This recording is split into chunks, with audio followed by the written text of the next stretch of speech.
দেশের রাজধানী দিল্লির যন্তর মন্তরে চলমান উত্তাল ছাত্র আন্দোলনকে সংহতি এবং পাশে থাকার বার্তা রেখে কাল দিল্লি যাচ্ছে প্রদেশ যুব কংগ্রেসের এক মেগা প্রতিনিধি দল।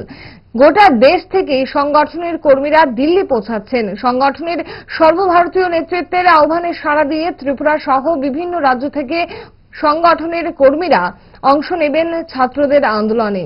আজ প্রদেশ কংগ্রেস ভবনে আহুত সংবাদ সম্মেলনে এই খবর জানিয়েছেন যুব কংগ্রেস সভাপতি নীলকমল সাহা।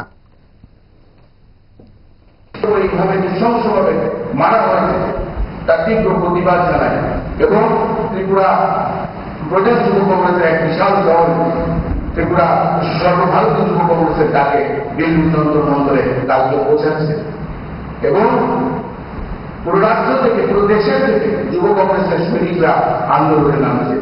আমি এতটুকু বলতে চাই এবং আমরা এটাও বলতে চাই যে আন্দোলনের সাথ দিতে না পারলে এই আন্দোলনের ব্যাপারে উৎসাহ পাবেন না।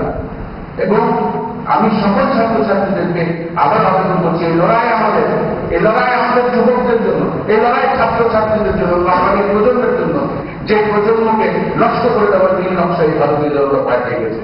এই বলে আমি আমার বক্তব্য এখানে